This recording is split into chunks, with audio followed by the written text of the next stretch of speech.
Before we dive into the story, don't forget to like the video and tell us in the comments where you're watching from. The late autumn afternoon settled over Eli Mercer's land in a quiet, steady way. The kind that came when the air turned cold enough to sting the nose and the light dropped fast behind the distant ridges. Eli rode back from checking the far cattle line, his horse moving at a slow, tired pace, hooves pushing through dry patches of grass.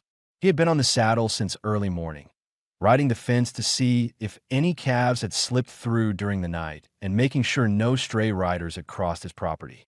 It was a routine he had followed for years, ever since he chose a life far from town and far from the noise he no longer wanted in his days. Eli was 38, broad-shouldered from ranch work, his skin weather-beaten and pale beneath the grime of dust and sweat. He kept his dark hair short because it got in his way otherwise, and the gray creeping in at his temples had nothing to do with age and everything to do with the kind of losses that settled into a man and didn't leave. He lived alone by choice, or at least that was what he told himself. It was easier than admitting that he stayed away from people because he didn't trust himself to protect them anymore. As he rode closer to the cabin, he noticed something off. The fence rail near the front yard sagged slightly under a strange weight. He slowed the horse to a halt, dismounted, and walked forward with careful steps, his hand unconsciously resting near the knife on his belt. He had seen trouble before. Men sometimes drifted through this part of the land, and trouble usually followed them. But it wasn't a man.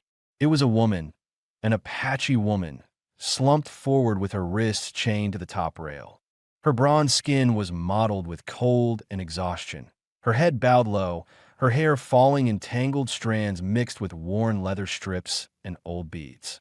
She was breathing, but barely. Her fingers twitched as though they had been fighting the restraints for hours until she could no longer do it. Eli stopped a few paces away. His first instinct was caution. He didn't know who put her there or why. He didn't know if someone was hiding nearby, waiting to see who would approach. His eyes swept the yard, the ridge, the brush line. Nothing moved. No tracks fresh enough to worry him. Only wind pushing dust across the ground. Then something else hit him, quiet and sharp. She wasn't posing as bait. She wasn't pretending. She was suffering.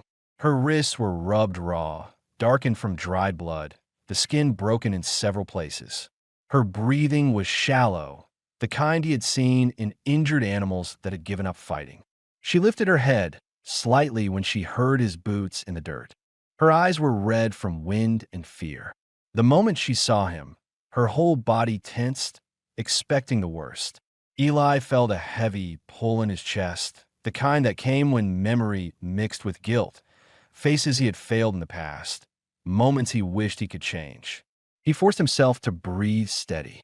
Fear wouldn't help her. Hesitation wouldn't help her. And leaving her was something he knew he couldn't do, not with those injuries, not chained out in the open like something meant to break. He knelt in front of her slowly, keeping his hands where she could see them, letting her watch every move he made. "It's just me," he said quietly, his voice rough from disuse. "I'm not here to hurt you." She pulled back anyway, her shoulders scraping the rail. Her voice came out broken and small, shaped by hours of cold and fear. "You can do whatever you want," she whispered. "Just don't let me die out here." Her words landed hard. Eli's jaw tightened. That kind of fear didn't come from nothing. It came from people who treated her like an object, not a human being. He didn't answer right away. He shifted his focus to the lock instead, studying the rusted metal and the way the chain twisted around the rail. She flinched when his hand got close, and he paused, not because he doubted the choice, but because he didn't want her thinking she was at his mercy. "You'll be free in a moment," he said quietly. He pulled a thin metal pick from his coat pocket, something he kept for fence repairs and broken latches. His fingers were steady, even though his thoughts weren't. Whoever had chained her here had left in a hurry. The lock hadn't been closed properly. It clicked open after only a few seconds. The chain dropped from the fence with a heavy thud. She collapsed forward, her arms folding weakly toward her chest, as though she didn't trust that the weight was gone. Eli stepped back fast, giving her space so she wouldn't think he was about to grab her. He could hear his heart in his ears, not from fear of her, but from anger at whoever had done this. He went to the cabin door, opened it, and returned with a blanket and a tin cup of water. He didn't press them into her hands. He set them on the ground in front of her and took 2 steps back. She watched him closely, trying to understand why he wasn't touching her. After a long moment, she reached out with trembling fingers and pulled the blanket to her chest. She drank the water in slow, shaking sips. Her breathing changed just slightly. Not relief, not safety, but something like the first breath after drowning.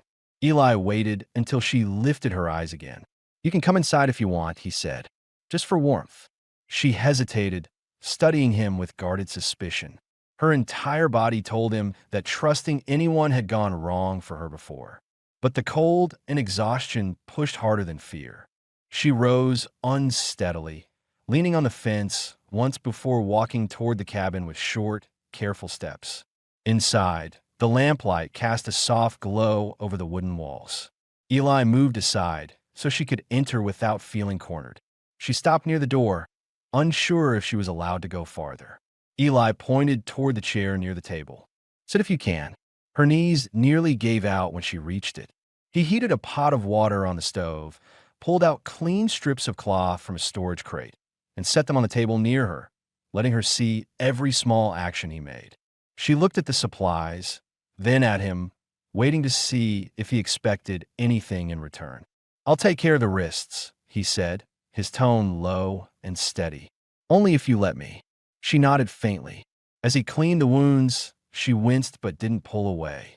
He worked carefully, focusing on the torn skin and swelling. He saw the fear in her eyes, the distrust, the exhaustion. She had been hunted or punished. He didn't know the details yet, but he knew enough. Someone had intended for her to be found by the wrong kind of man. Eli wasn't that man. When her wrists were wrapped, he stepped back again. "You'll stay here tonight," he said. "Rest. No one will touch you." She didn't answer. She only watched him with a mixture of fear and disbelief, as though she had never heard such a promise before. He gave her the cot and laid his own bedroll on the floor against the far wall. He wasn't tired yet. Too much had happened in too short a time, but he pretended to settle in so she wouldn't feel watched. She lay on the cot stiffly, turning slightly so she could keep him in sight. Eli stared at the ceiling in the dim lamplight, thinking about how she had ended up chained to his fence, wondering who had left her there and whether they would return. He didn't have answers, but he knew one thing clearly. No one would take her again while she slept under his roof. Not if he was still breathing. The cabin settled into a heavy silence after the long, tense night. The early morning cold pushed through the gaps around the doorframe, carrying a thin draft that swept across the floorboards. The woman stirred first, lifting her head slowly from the cot, as though unsure whether she was waking into the same place she had fallen asleep.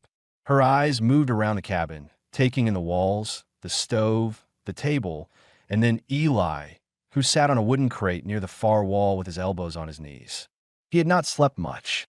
Every few minutes he had opened his eyes and checked to make sure she was still breathing, that she had not collapsed further or tried to slip out into the cold out of fear. Now he watched her with a slow, careful gaze, trying not to make her feel cornered. Her expression was tight, as if she were trying to piece together where she was and what had happened between the moment the chain fell and now.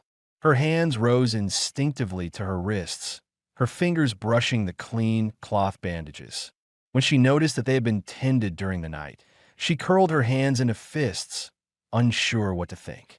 Eli broke the silence first, not with a question, but with a simple action. He stood, walked to the stove, and stirred the pot he had set on the coals earlier. Warm steam rose from it. He didn't say anything about food or ask if she was hungry. He just filled a tin bowl and placed it on the table in front of the chair closest to her. She looked at it, then at him, suspicion lingering in her eyes. "You can eat," he said quietly. "No one here is going to force you into anything." He meant it plainly, not as reassurance, but as fact. She shifted slowly, pulling the blanket tighter around herself as she moved from the cot to the chair, her bare feet barely touching the cold floorboards. She winced once, a small reaction, but clear enough for him to catch. And he noted how frail she still was, how dehydration and cold had pushed her body past its limits. As she ate in careful, small bites, Eli kept his distance, leaning against the wall near the window and watching the yard through a narrow crack between the blinds. The outside world remained still. No fresh tracks, no distant riders, just the quiet stretch of land and the thin morning light. She broke the silence suddenly. "You didn't touch me." Her voice was low, hoarse, cautious. "No," he said simply. "You could have." "I didn't." There was no anger in her tone, no gratitude either.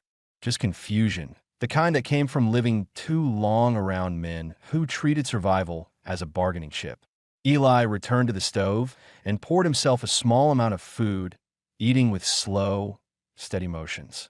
She watched him the entire time, not with fear now, but with a kind of wary calculation, as if trying to determine whether he was too good to trust or too dangerous to ignore. When she finally set the empty bowl on the table, she drew her knees up and wrapped the blanket tighter, her shoulders rising and falling with an uneasy breath. Eli stepped toward her, not close, but near enough that she could hear him clearly. "I need to know something," he said. "You don't have to tell me everything. Just enough so I understand what we're dealing with." Her lips parted, hesitated, then closed again. She lowered her gaze. He waited. When she finally spoke, her voice trembled in a controlled way, like someone trying to share just enough without reliving the rest. "They took me far from home," she said. "They wanted me to do things I wouldn't do. When I ran, they dragged me back. Last night, they chained me here thinking someone would," her voice faltered. "Someone would use me." Eli felt the tension climb into his shoulders. He didn't interrupt. "I thought you were one of them," she whispered. "When I heard your horse." "That's understandable," he said. She looked up sharply, almost startled by the lack of judgment. "You didn't want me here," she said. "I saw your eyes." "I didn't expect to find someone chained to my fence," Eli answered. "But I never meant to leave you there." Her jaw tightened. She didn't thank him. She didn't need to. He wasn't expecting it. She asked next, almost reluctantly, "What do you want from me now?" "Nothing," he said. "You're hurt. You're cold. Rest until you can stand on your own." He turned to check the window again, making sure she saw that his attention wasn't fixed on her. It gave her room to breathe. She took that moment to study him. The worn canvas coat hanging from his shoulders, the early gray in his short, dark hair, the tired lines at the corners of his eyes. He didn't carry himself like someone hungry for power or control. He moved like a man used to silence, used to the weight of yesterday's memories pressing down on today. Finally, she asked, "Why do you live out here alone?" Eli hesitated. "Lost people I cared about," he said. "Came here to work the land and keep quiet. Been doing it for years." "Does anyone come check on you?" she asked. "No." She nodded slowly, understanding him a little more. "What about you?" he asked softly. "Anyone looking for you who means you well?" She looked away. "No." That answer carried more truth than she probably intended. Eli exhaled a slow breath, a decision settling quietly inside him. "You can stay," he said, "at least until you're strong enough to walk without shaking." She didn't accept the offer right away. She didn't reject it either.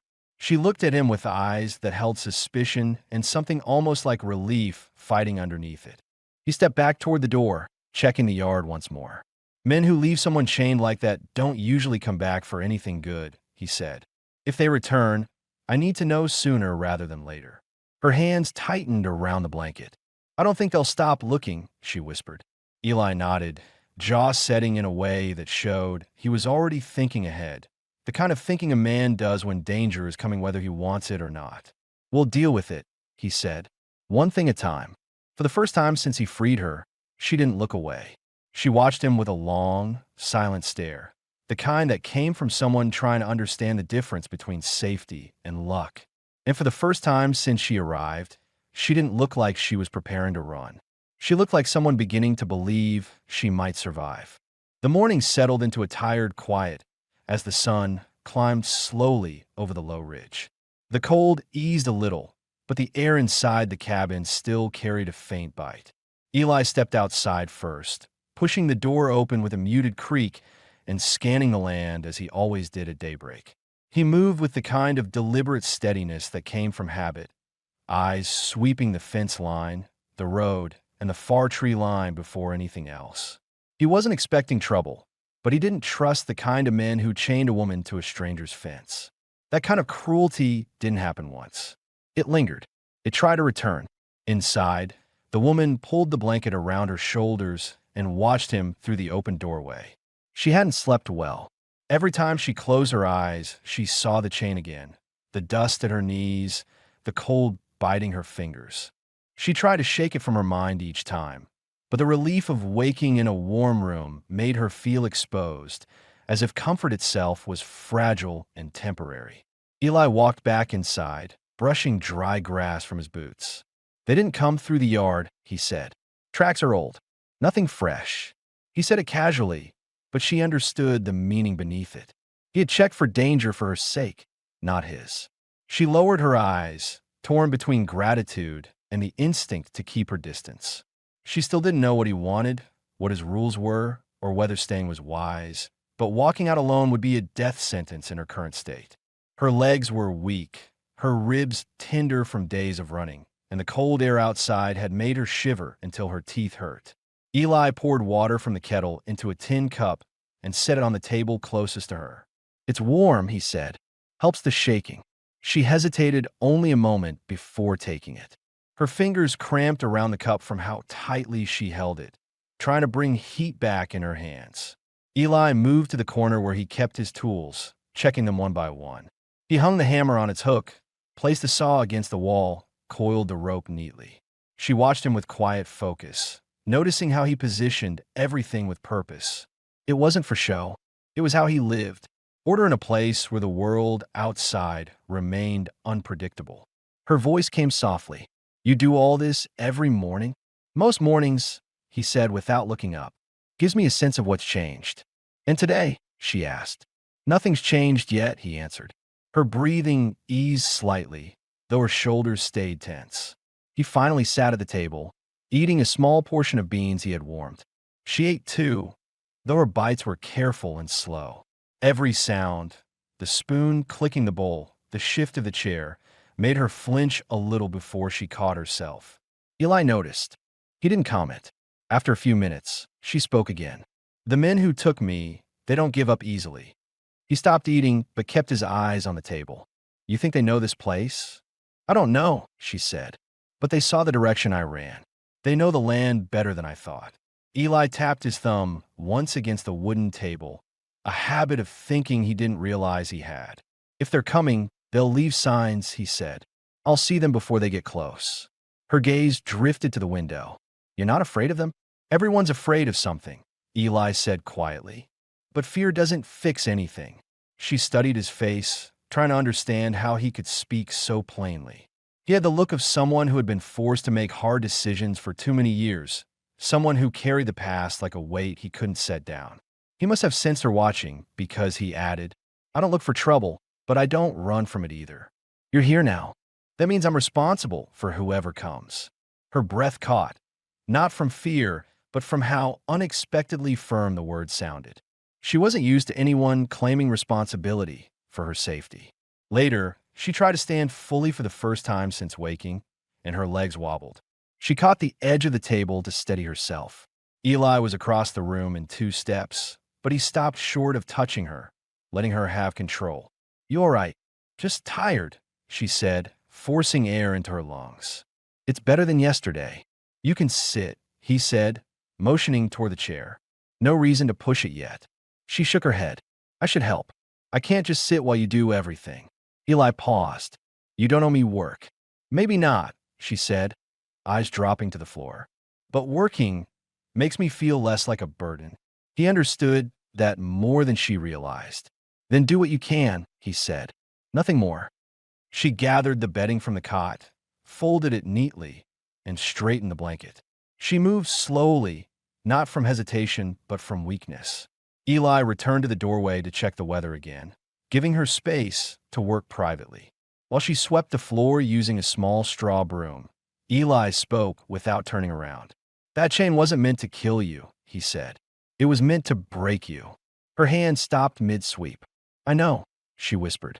Whoever put you there, they wanted someone to find you in a certain state. She swallowed hard. And you weren't supposed to be someone who let me go. No, Eli agreed. They weren't counting on that. The realization unsettled her more than she wanted to show. Someone out there planned for her to fall into the wrong hands. Someone knew she would try to escape and chose the place carefully. "What if they come back?" she asked, her voice cracking slightly despite the effort to keep it steady. Eli finally turned to face her. "Then they'll find me instead," he said. He didn't raise his voice. He didn't promise heroic things. He said it the same way he said everything, plain, steady, grounded. But something in his tone settled deeper in her than she expected. She leaned the broom against the wall, breathing slow and shaky. Eli stepped aside from the doorway. "You're safe here," he said. "I'm not letting anything happen to you." The words were simple, but they carried weight, something sturdy, something she could stand on for the first time in days. For the rest of the morning, they shared the cabin quietly. She worked in small ways, organizing the few items she knew how to handle, while he checked the barn and mended the latch on the gate. Each time he returned inside, she looked a little less tense, her eyes no longer tracking every move he made. By midday, the silence between them didn't feel heavy or dangerous. It felt like two people learning how to breathe in the same room without fear. The fourth morning settled in colder than the one before. A thin layer of frost clung to the window's bottom edge, and the breath of both people inside the cabin fogged faintly in the quiet air. The stove's fire had burned low during the night, leaving the room chilled, and Eli moved first, adding wood with slow, practiced motions. Each log thudded softly, sending small sparks rising. The woman stirred on the cot, blinking against the dim light. Her face looked less strained than the first day, but the exhaustion still showed in the way her shoulders rose and fell. She pulled the blanket tighter, watching Eli as he coaxed the fire back to life. There was no fear in her eyes this morning, only caution and the weight of memories she hadn't spoken aloud. Eli didn't greet her. He wasn't the kind of man who filled silence just because someone else was awake. Instead, he nodded once, a quiet acknowledgement that didn't intrude. She nodded back. He poured hot water into a cup and set it at the edge of the table. "It'll warm your hands," he said. She got up slowly, her legs steadier today, but still weak. When she approached the table, her fingers brushed the cup, and she held it close to her chest while steam gathered near her chin. Her wrists, wrapped neatly in cloth, looked less inflamed but still tender. After a few minutes, she finally asked, "Did you see anything outside?" Eli pulled on his boots. "No new tracks. The ridge is clear. Nobody's been near the fence." She let out a breath she had been holding. "So they haven't come back?" "Not yet," he said. "If they do, we'll know early." Her expression tightened again. The thought of them returning wasn't just fear, it was the memory of being dragged, tied down, and punished for disobedience. She sat down slowly, staring at the tabletop as though trying to steady her thoughts. Eli moved to check the tools hanging by the door.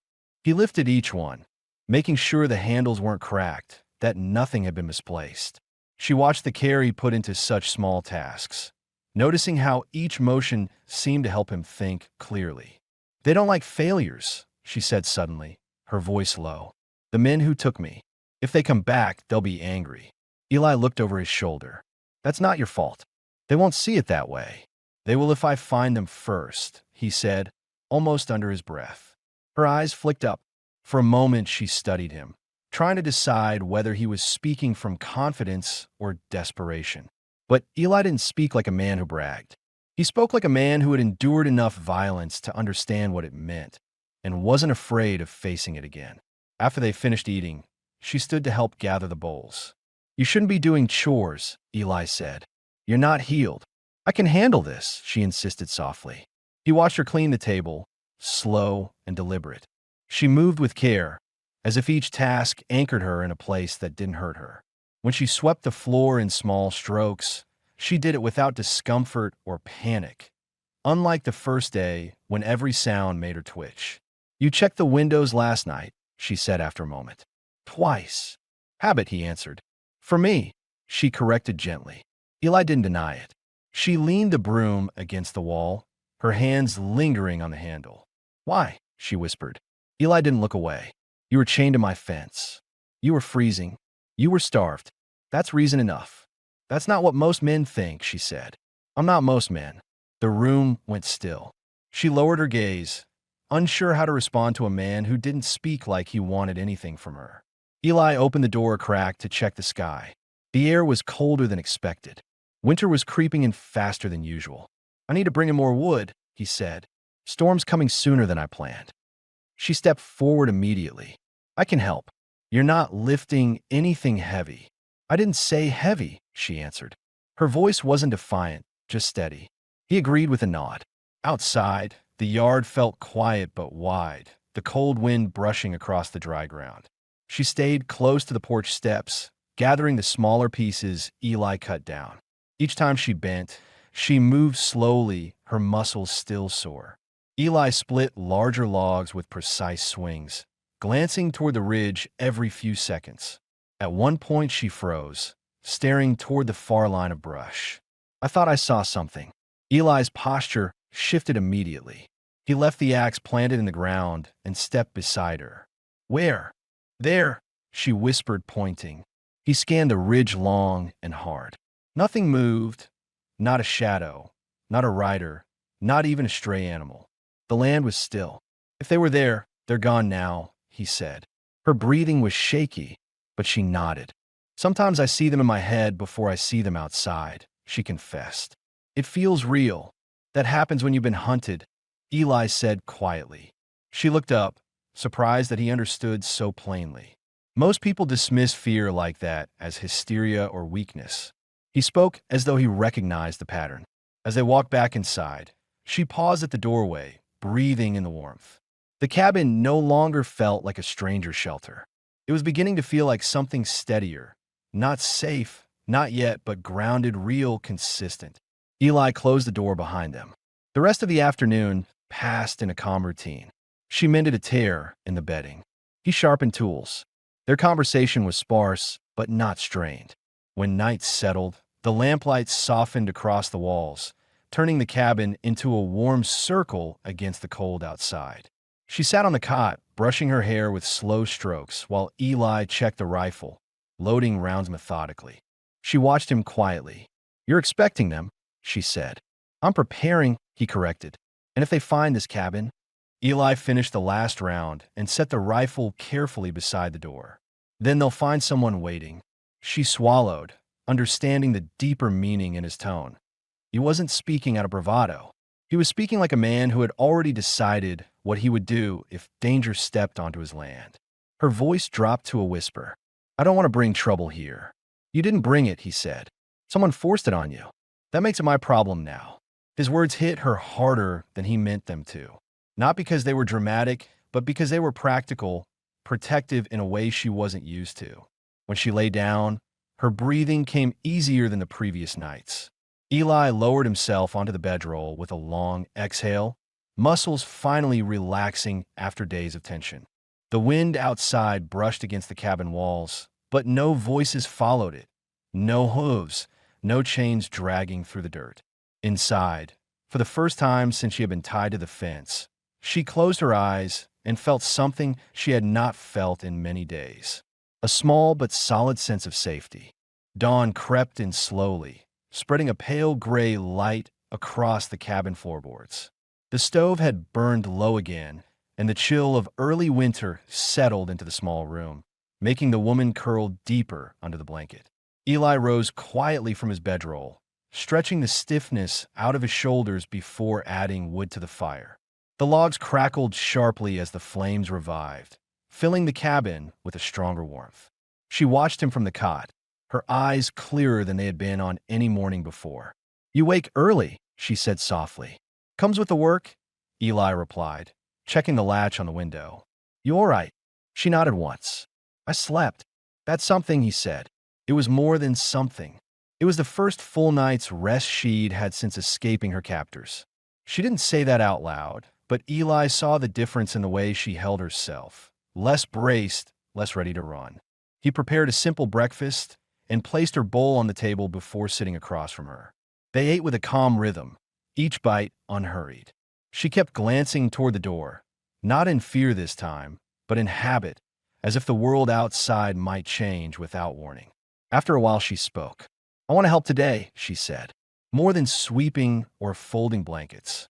Eli set a spoon down. "You don't need to push yourself." "I'm tired of feeling weak," she said, her voice steady but low. "I need to move. I need to do something real." Eli studied her for a moment. She wasn't being stubborn. She was trying to reclaim something: control, strength, dignity. He understood that feeling in ways he didn't like to admit. "Fine," he said, "but we stay close to the cabin." She agreed immediately. Outside, the cold air brushed against their skin, sharper than the day before. Clouds hung low along the ridge, heavy with the promise of an early storm. Eli pointed toward the stack of wood by the barn. "We need enough to get through the weather coming in," he said. She gathered smaller pieces, stacking them in her arms. Eli handled the larger logs, splitting them cleanly with the axe. She worked slowly, her body still recovering, but she didn't complain or ask to stop. At one point, she paused, catching her breath. "The last time I carried wood," she said quietly, "I wasn't allowed to keep any for myself." Eli didn't answer. He didn't need to. The silence carried understanding. As they worked, Eli kept glancing toward the ridge. She noticed eventually. "You think they'll come today?" "I think they might pass near here again," he said. "I want to see them before they see us." "That scares me," she admitted. "It should," he answered. "But fear doesn't mean you're helpless." She held on to that. Later, when the sky darkened with thicker clouds, they moved inside. The cabin felt warmer now, not just from the fire, but from the fact that she could walk through the space without staggering. She helped Eli sort tools on the table. She pointed to a small metal file. "What's this for?" "Sharpening blades," he said. "And this?" she asked, touching a coil of leather cord. "Repairs. Anything that tears." She nodded, feeding the knowledge into the place where she had once expected pain or orders. For the first time since arriving, she asked questions without waiting to see if he would get angry. Eli noticed. He didn't smile, but something in his posture eased. As afternoon settled into the cabin, she sat near the stove, mending a torn sleeve of Eli's coat. He had left the garment on the chair earlier, expecting nothing more than for it to stay where it was. But she had taken it as a task she could handle, stitching carefully, her focus steady. Eli watched from the doorway. "You don't need to fix everything," he said. "I know," she said, "but it helps me feel like I belong somewhere again." He paused. "You're not obligated to repay me." "I don't want to repay you," she answered. "I want to contribute." "That's different." He accepted that. As evening approached, a wind picked up outside, rattling the shutters. The cabin creaked under the pressure. Eli set another log on the stove, and she glanced at him again. A quiet look, not frightened, just aware. "You check the windows often," she said. "Old habit," he replied. "For danger?" "For anything," he said. "When you live alone, you learn to notice small changes." She studied him for a long moment. "You said you lost people," she whispered. "Was it here?" "No," he answered. "Long before I came to this land." She didn't ask for details. She sensed they weren't ready to be spoken. Instead, she shifted in her seat, warming her hands near the stove. "Do you ever regret leaving the world behind?" she asked. "Some days," Eli said. "But silence is easier than what I left." She nodded slowly. "I understand that more than I wish I did." It was the closest they had come to sharing something meaningful about their pasts. Two people carrying different wounds, but recognizing the same patterns. The night settled heavy as the wind grew stronger. After dinner, Eli checked the rifle, then checked the door latch, then checked the window one more time. She watched him without flinching. "If something happens," she said, "I don't want you hurt because of me." "That's not your choice to make," Eli said. She looked down at her hands. "I feel like trouble follows me." "It's not following you," he said. "It's chasing what it thinks it owns. And you, I don't belong to them." Her eyes lifted slowly. "What if they come here?" Eli's voice was calm, steady, certain. "Then they'll find a wrong place to stand." She took a breath that shook once before settling. She didn't speak again when she lay down on the cot. Eli extinguished the lamp, letting the glow from the stove fill the room with a low, warm flicker. The storm wind scraped along the outer walls, but inside, the space between them felt grounded, solid. For the first time since the chain around her wrist had been removed, she didn't brace for screams, blows, or commands when the night deepened. She only listened to the quiet and let herself believe that this cabin, for now, was a place where she could breathe. By early morning, the wind had died down, leaving the land in a heavy, expectant stillness. The sky outside the window hung low and pale, carrying the first hints of an approaching winter storm. Inside the cabin, a stronger fire glowed in the stove. Eli had woken before dawn and kept the flames alive, knowing the cold would creep in fast once the storm arrived. The woman woke slowly, blinking as she adjusted to the warm, flickering light. She sat up carefully, her posture more stable than the days before. Eli sat at the small table with a cup of coffee cupped in both hands, staring at the floor with a deep-set focus. He looked tired, not from lack of sleep, but from thinking. He always looked that way in the quiet hours, like his mind had gone places he didn't enjoy visiting. She drew the blanket around her shoulders. "You're awake early," she said. "I needed to check the sky," he answered. "The storm's coming in faster than I expected." Her gaze drifted to the window where a faint sheet of frost was beginning to form. "What does that mean for us?" "It means we stay close. No long work outside. No wandering," he said, his tone calm but final. "I wouldn't wander," she said. Eli glanced at her. "I know, but the land will be dangerous if the storm hits hard." There was something new in the way he spoke, a subtle shift from the first days. He wasn't only giving instructions. He was sharing responsibility. He spoke to her like someone who mattered in the routine of this cabin, someone who needed to know the plan. She rose from the cot and moved toward the stove to warm her hands. The heat relaxed the tension in her fingers. For the first time in days, she felt almost grounded. Eli stood and filled a pot with water. "Breakfast won't take long," he said. She hesitated, then reached for the tin cups and set them on the table without being asked. It was a small gesture, but Eli noticed. He didn't comment, but something in his expression softened. While they ate, she watched him from across the table. He was quiet in a way that didn't feel distant. His movements were steady, purposeful. She realized she had come to read his silence more clearly. When he was cautious, his shoulders stiffened. When he was thinking, his jaw tightened. This morning, he carried a different tension, something like anticipation. "You're expecting something," she said. Eli's spoon paused midair. "I'm expecting someone might test the land today." Her stomach tightened. "Them." "It's possible," he said. "Storms make people move. Sometimes men try to settle their business before bad weather locks them in place." She lowered her eyes slowly. "I don't want to bring danger to you." "You didn't bring danger," he said. "They did, but I'm the reason they come, and I'm the reason they won't get far." She studied his face, trying to see if he was being reckless or if he truly understood the threat. Eli wasn't a man who spoke without thinking things through. He didn't take risks lightly. What he said, he meant. Later, she stood near the door, watching him sort through a small wooden box filled with tools, bullets, and spare parts. He placed a new strip of leather in the box, then paused when he noticed her watching. "What are you looking for?" she asked. "Things I might need if someone crosses the yard," he said. "But you said the tracks were old." "They were," he replied. "But that doesn't mean they won't return." She stepped closer, her fingers brushing the bandages on her wrists. "What will you do if you see them?" "Depends on how close they get." "That sounds dangerous." "It is," he said plainly. "But I won't sit inside waiting." She looked down, conflicted. She wanted to believe she was safe here, but danger felt like a shadow that had followed her across miles of dirt and cold nights. She wondered if she should leave before trouble arrived, but her body wasn't ready for the land, and her instinct screamed that leaving would be worse. Eli saw the worry settle on her face. "You're not alone out here," he said. "You don't have to run anymore." She swallowed hard. "I don't know what to do if I'm not running." "Then you'll learn," he said quietly. When the wind picked up again, Eli stepped outside to bring in another armful of wood. She followed him to the doorway, but didn't step out. Instead, she watched him move through the cold morning air, his breath visible, his coat flapping against the wind.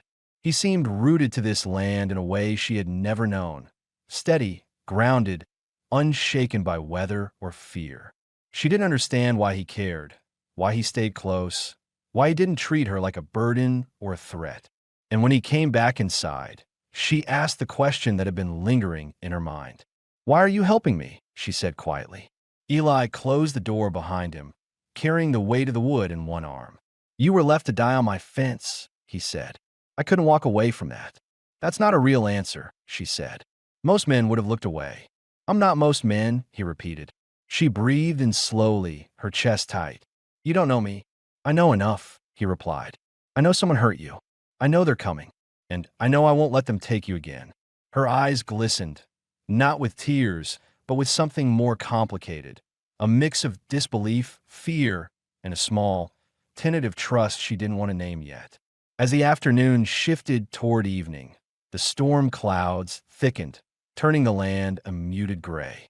She sat near the fire repairing a torn part of his shirt, and Eli checked the stable to make sure the horse was secure.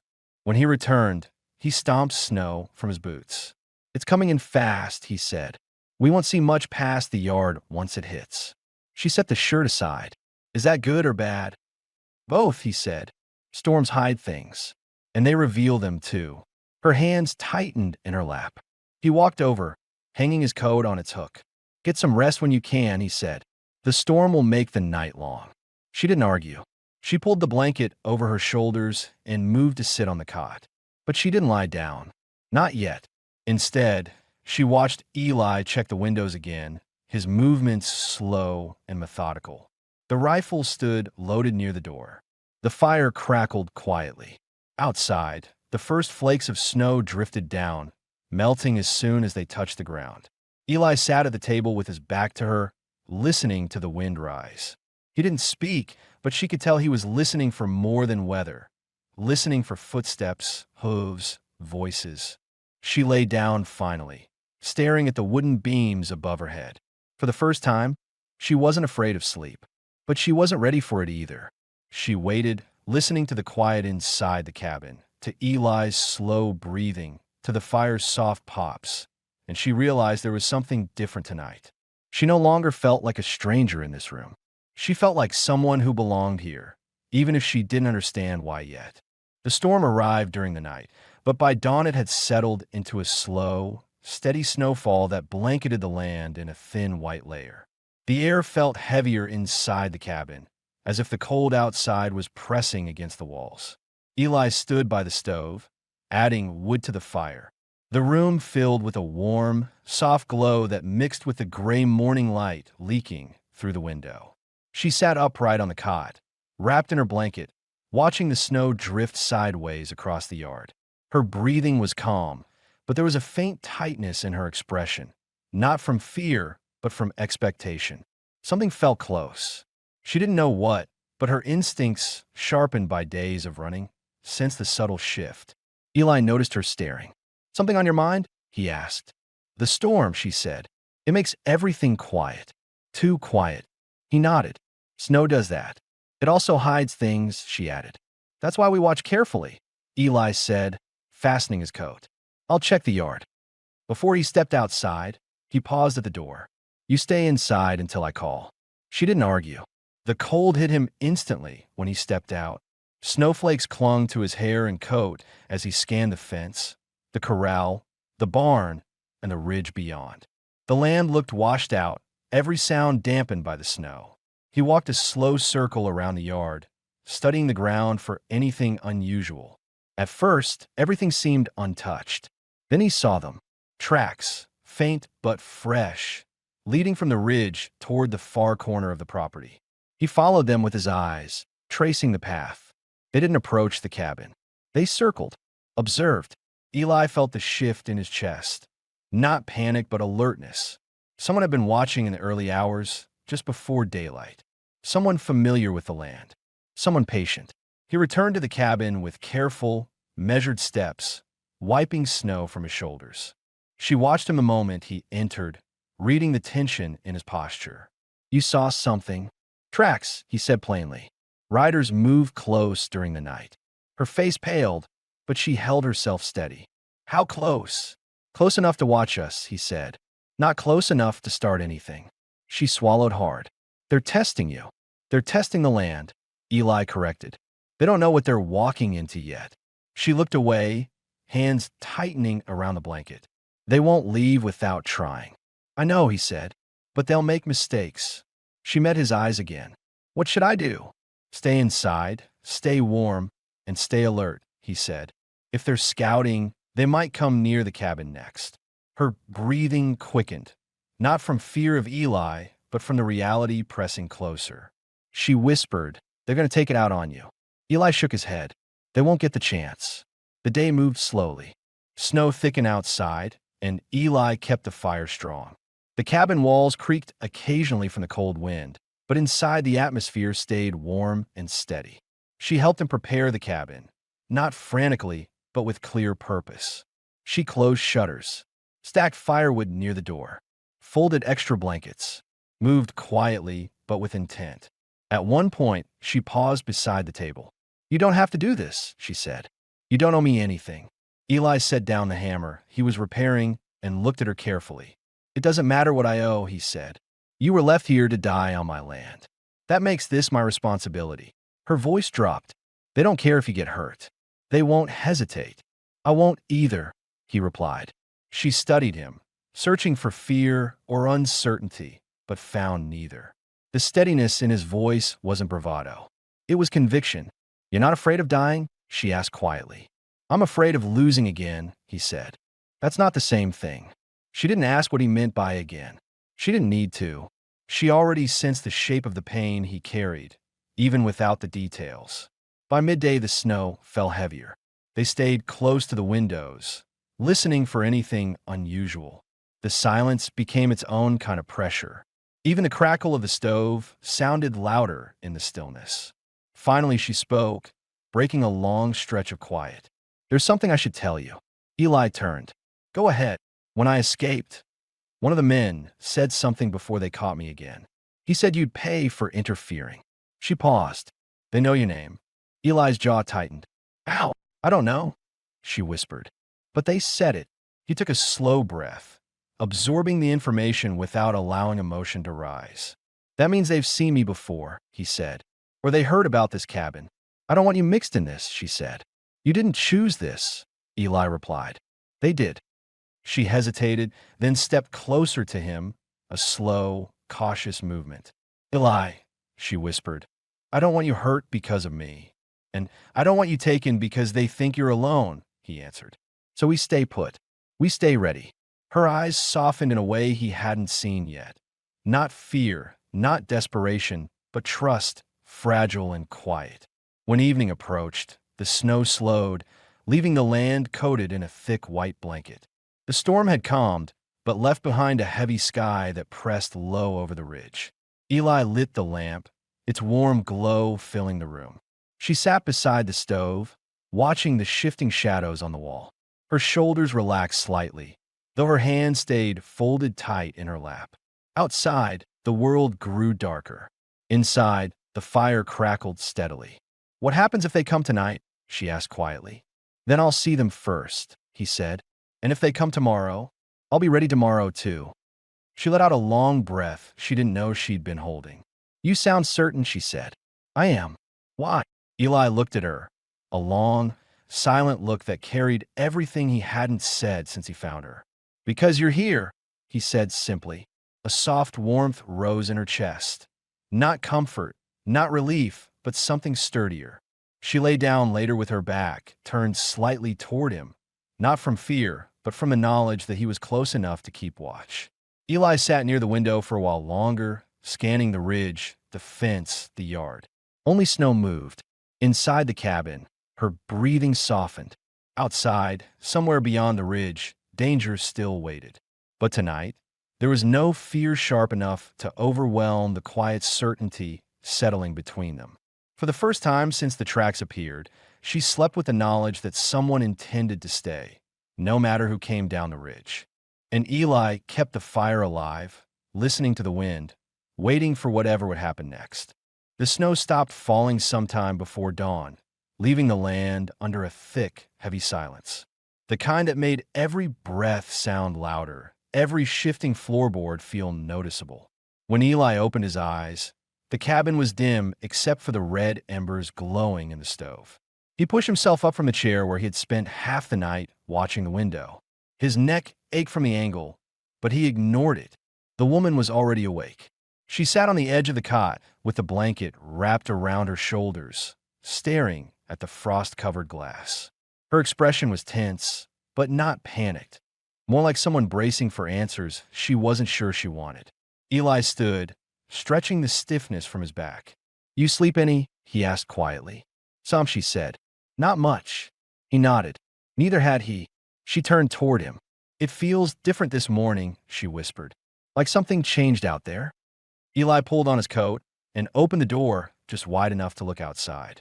A burst of cold air rushed in, carrying the scent of frozen earth. The land was bright white under the rising sun. Every footprint, man, horse, or animal, stood out sharply. He stepped out, boots sinking into the snow with a soft crunch. She stayed at the doorway, watching his every movement. The cold hit her instantly, but she didn't care. She needed to see his face when he looked at the ground. Eli crouched near the fence, brushing snow away. His shoulders stiffened. Her breath caught. "Eli." He stood and walked back slowly, his face calm but set. "They were here again," he said, "during the night." Her stomach tightened. "How close?" "They stayed near the ridge. Didn't come down the hill. They're watching from distance." She leaned her hand against the doorframe for balance. "So they're planning." "Yes," he said, "but they're cautious. They don't want to walk into something they don't understand." "And you?" she asked. "Do you understand what's coming?" His eyes met hers. "I understand enough." Inside, the heat from his stove felt stronger as Eli added more wood. The woman moved quietly, placing 2 cups on the table for breakfast. Her hands didn't tremble the way they once had. Fear still lived in her, but it no longer controlled every movement. After a few moments, she spoke. "You said they know your name." Eli didn't look away from the stove. "They said it once before," she murmured. "Before chaining me. Someone told them you'd interfere." "That bothers me," Eli said. "I don't know who they talked to. Maybe someone from town?" she suggested. "I barely go into town," he said. "And when I do, I don't linger." "Then how?" He shook his head. "I don't know yet. But whoever gave them my name misjudged something." "What?" "That I wouldn't back down." She watched him as he set the kettle over the fire. The muscles in his shoulders were tight, but his voice stayed even. He wasn't rattled. He was calculating. The difference mattered. She sat down at the table and let the warmth settle into her hands.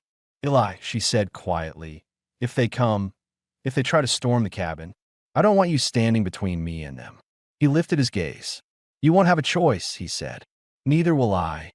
Her throat tightened. "You don't need to die for a stranger." "You're not a stranger," Eli said. The words were simple, steady, and held no hesitation. They struck her harder than she expected. She lowered her eyes, unable to answer. Later that day, the clouds began thinning overhead, leaving patches of cold blue sky. Eli used a break in the weather to check the barn and stable. She followed him outside, sticking close to the cabin wall for support on the icy ground. The land was so quiet it made her uneasy. No birds, no wind, no distant sounds. Just open snow and the sharp crack of Eli's boots. Inside the stable, the horse shifted and snorted softly. Eli ran his hand along its neck, calming the animal. "He's restless," Eli said. "Smells something he doesn't like." She stepped closer. "Animals know danger before people do." He nodded. "Exactly why I'm watching him." When they stepped back outside, she noticed something near the back corner of the property. A small depression in the snow, too round and deliberate to be natural. "What's that?" she asked. Eli followed her line of sight. "A rider stopped there," he said, "maybe hours before the storm hit." He crouched and touched the snow where the shape remained. "Not one of ours," he murmured. "Footprints too heavy. Boot print too fresh." Her pulse quickened. "They're getting closer. They're testing boundaries," he said, "seeing how close they can come before someone notices." "And now we noticed," she said. Eli stood, brushing snow from his glove. "Yeah, now they know we're paying attention." She swallowed hard. "Does that help us or hurt us?"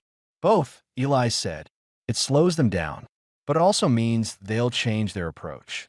He looked out over the ridge with a long, steady stare. They're not going to rush and blind. They'll wait. They'll watch. And when they think we're unprepared, they'll move. She pulled the blanket tighter around herself. So what do we do? We prepare, he replied. Back inside the cabin, Eli laid out a plan with the same quiet confidence he used when repairing fences or tending cattle.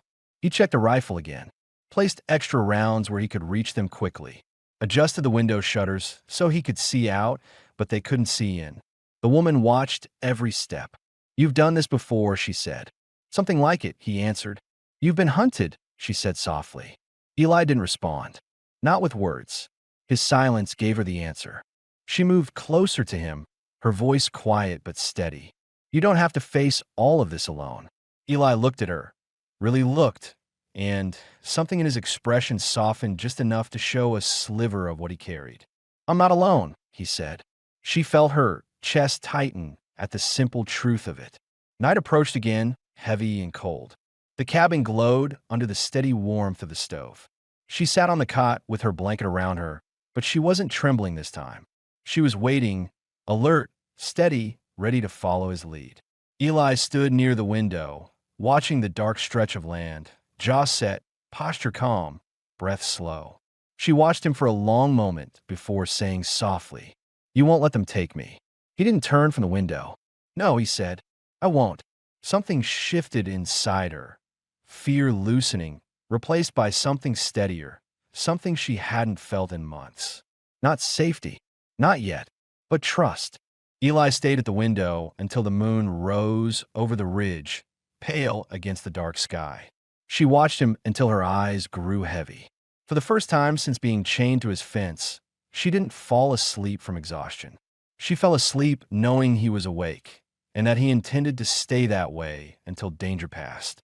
The last morning arrived cold and sharply clear, the kind of winter day where the air felt still enough to hear your own breath. A thin layer of new snow covered the yard, unbroken and untouched, the surface bright under the early sunlight. Inside the cabin, the stove hummed with steady warmth, and for the first time in many days, the atmosphere didn't feel heavy with fear. It felt watchful, but calm, as if whatever danger had lingered near the ridge had finally lost its momentum during the long, silent night. Eli rose from his chair near the window, rubbing the stiffness from his neck. He had slept, though lightly. The woman stirred on the cot, blinking up at the low ceiling, her face soft in the firelight. Anything? She asked quietly. No movement, Eli said. Not since yesterday. She sat up, pulling the blanket around her shoulders. You think they left? I think they realize this land isn't an easy place to sneak through, he replied, and that you're not alone anymore. She breathed out slowly, her shoulders easing in a way he hadn't seen since the moment he found her chained to the fence. Eli stepped outside to check the ground. She moved to the doorway, watching him with steady eyes instead of the frantic alertness she once carried. He crouched near the edge of the yard, brushing snow aside. Nothing. No tracks. No signs of returned riders. No shadows lingering along the ridge. If they had planned to attack, they would have done so under the storm's cover. But the storm had passed, and so had the threat. He stood and looked toward the empty horizon for a long moment before returning to the porch. When he stepped inside, she could see the answer on his face before he even spoke. They're gone, he said. Her breath caught, a sharp release of relief she'd been holding for too long. Her hands trembled, not from fear but from pressure draining out of her at last. You're sure? As sure as a man can be, Eli said. They were watching for weakness. They didn't find any. She lowered herself to the chair near the table, her body folding gently as the tension left her. It wasn't a collapse. It was a settling, the moment her muscles finally understood she didn't have to brace for another chase. Later that morning, while Eli brought him more firewood, she took the broom from the wall and swept the floor with quiet, even strokes. Not because she needed to repay him, not because she felt obligated, but because she wanted to. This space had become something different to her, something she felt connected to. When Eli came back in, snow melting from his coat, he paused at the sight of her working so calmly. You don't have to clean, he said gently. She leaned the broom against the wall. I know, she replied. but it feels good to do something normal. He studied her for a moment. The lines of fear that had tightened her features for days were softening. Her posture was relaxed. Her hands rested without shaking. You look like someone who can finally breathe, Eli said. I am, she whispered. Because of you. Eli looked down, not used to being thanked, not sure how to respond. I didn't do anything special, he said. You did everything, she answered simply. They shared lunch by the stove, and when they finished eating, she sat quietly for a long moment before speaking again. Eli, what happens now? He set his cup down slowly. Now you rest. Build your strength. Decide what you want. And you? She asked. I stay here, he said. This is my life, my work, my place. He paused. But the question is whether you want to stay too. She blinked, surprised by the straightforwardness of the invitation. You're offering me a home? I'm offering you time, Eli said. A safe place. A chance to stop running. Her throat tightened. That's more than anyone has offered me in a long time. He nodded softly. You don't have to answer today. Or tomorrow. But you're welcome as long as you want to be here. She rose from the chair with slow, careful steps and walked to the window. Outside, the snow-covered land shimmered under the afternoon light. For the first time, she didn't see danger in every shadow. She saw open land, quiet air, a place that didn't feel like a trap. When she turned back toward Eli, her decision was already forming. Not rushed, not desperate, but genuine. I want to stay, she said. Not because I'm afraid to leave. Because I feel safe here. Eli's breath eased out, almost imperceptible, but enough for her to see the tension leave his shoulders. I'm glad, he said quietly. She stepped closer to him. Not too close, not rushed, just enough that the warmth of the stove and his presence blended into one steady, grounding feeling. You didn't just save my life, she said. You gave me something to stand on again. Eli met her gaze. You gave yourself that. I just opened the door. Her eyes softened with a warmth he hadn't seen before. Something gentle, steady, and completely new. As the sun lowered, casting long shadows across the snow, Eli went outside to feed the horse while she stood on the porch, wrapped in her blanket. She watched him move across the yard with a calm certainty, and the land didn't feel empty anymore. It felt lived in, shared. When he returned, she stepped aside so he could pass through the doorway. Their shoulders brushed lightly, the simplest of touches, but enough to send a quiet understanding between them. Inside, the cabin felt like a place meant for two now, not one. Eli hung his coat on its hook and looked over at her.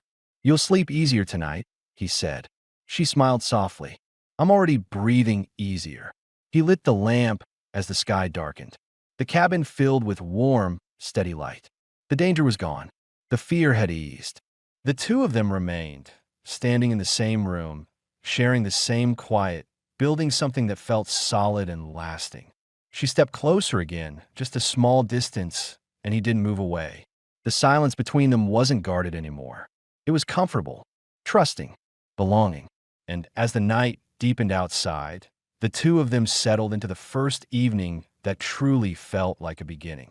A safe home for her, a renewed purpose for him, a future shared, not forced, not owed, but chosen. A quiet, steady happiness that neither of them had believed they would ever find again.